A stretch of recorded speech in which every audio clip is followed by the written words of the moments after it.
I really wanted a reading room. Hi there, hello there, hi. We've decided to turn this room into our book reading room. Complete with this nice new chair I got that I'm a little bit afraid to sit in, but it's okay. We're gonna try it anyway.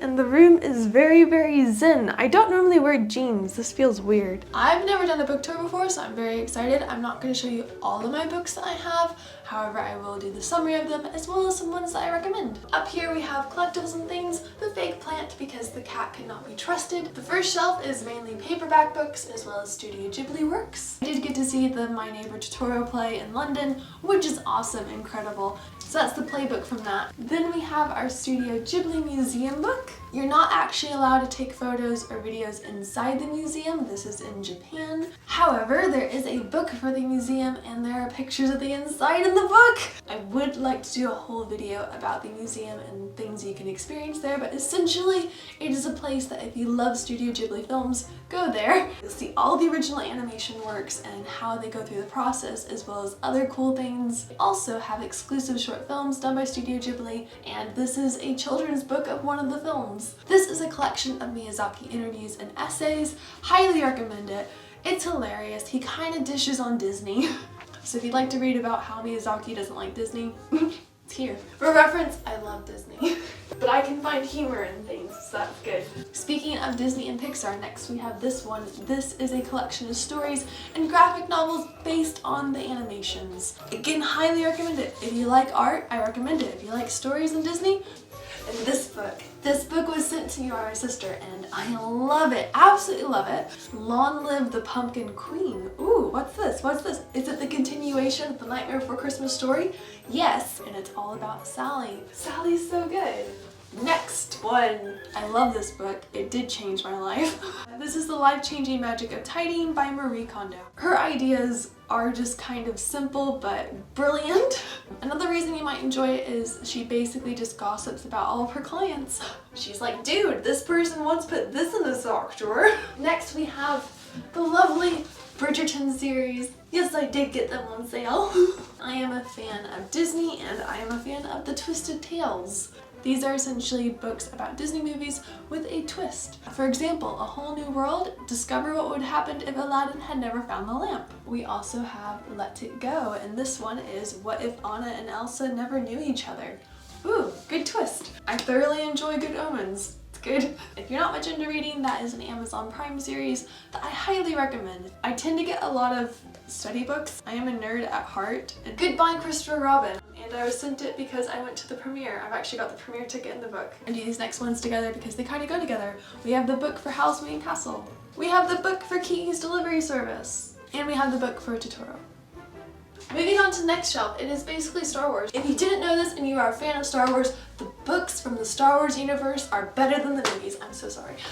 Star Wars fans just don't know how good the books are sometimes.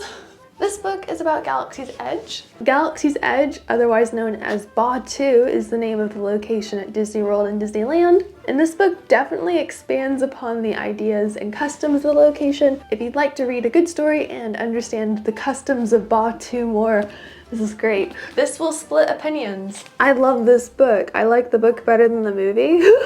Honestly, The Last Jedi book is brilliant. The book definitely expands upon the story, and so any plot holes that were in the movie are actually sorted in the book quite smoothly, actually. Prologue is really cool too because it's about Luke's wife. What? See, I've intrigued you already. You also get to hear all of the characters' internal thoughts and feelings, which helps a lot actually in Star Wars. Helps a lot. It's good to know what Leia's thinking. It's good to know even where Hux is.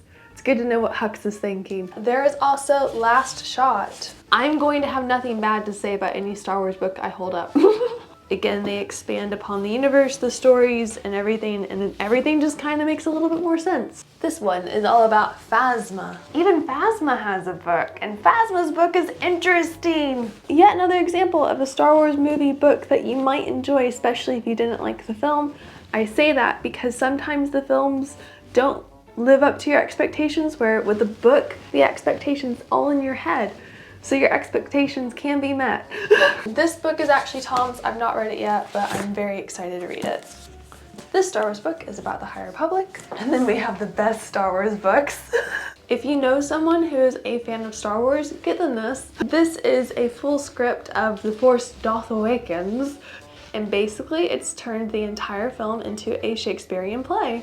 The other Marie Kondo book was about organizing your house and life, and this one is about organizing your work. If you need to organize your work, read this. I am a fan of Alan Rickman, and this book, oh. The foreword is by Emma Thompson. I love Emma Thompson. In 1993, Alan Rickman had started writing little notes to himself in small diary-like entries. It's very interesting to read them, but also it's very interesting to see what he has to say about other people and other actors. You get to find out who he liked and who he didn't like. My next shelf is full of baking books and travel books, as well as free magazines. In the UK, they give free magazines with recipes. I tend to keep the ones that I like. I've got a lot from Tesco. I also get a lot of books from the Works because they are cheap. I do have some Japanese cookbooks as well. And this one shows you how to make Disney bentos. Cute pancakes. We have Wagamama's cookbook, and then an Itsu cookbook. This is a recipe book full of things that I don't think they actually serve at Itsu. It's just Itsu has done a book. There's a Galaxy's Edge cookbook, which is quite good, quite fun. It's a bit of pretend, isn't it? Bit of fun fantasy. So you've got like lava-like bread and stuff. I have shown this one before, but this is my French cookbook. It just does recipes kind of inspired by all the characters. And I will say part of the reason I love it is because it's so simple. It's French, but it's simple. Here are the couple of ingredients. There's the basic recipe. That's what you get. Most of these recipes require 5 or less ingredients. Ah, Cusco. Aw, we got pumpkins from Cinderella. Hawaiian pizza from Mustitchi. I've got a geeky cookbook. Like this one's inspired by the movie Hook. Has the pie inspired by Kiki's Delivery Service. This is a Pokemon one. It's all very, very cute though. Game of Scones, which works if you pronounce scones like that, but here we kind of say scones, so no. Have I flicked through this book before? Probably not. This one's Tom's. I've learned that this is more than just scones. Scones. Sorry. I've just flipped the Jamie Lannister cookie, and it is funny. Oh my god! This has beheaded cake pops. There's so many like missing heads. Like it's funny, but it's scary. And then we have some travel books here. I am planning a trip to Korea at the moment. I'm very excited to go to Korea, but I'm a little bit nervous because of all the customs. And my last shelf has my art of books. And they tend to have one for everything, which is really cool. I got these children's books at Pixar Studios. And lastly, I have my Last Airbender stuff. If you are a fan of The Last Airbender, these graphic novels pick up from where the animation ended. So you get to find out what happened to Zuko's mom. Whoa, all the cool things. So I have these ones, which are kind of then broken up, and then I have one where it's the full collection. But they're really cool and they're really well illustrated. It's like they had plans for a whole nother series that never got made. If you like Last Airbender, get the graphic novels. If you have any books you'd like to recommend to me, please do in the comments below. Coolio, earrings are back on.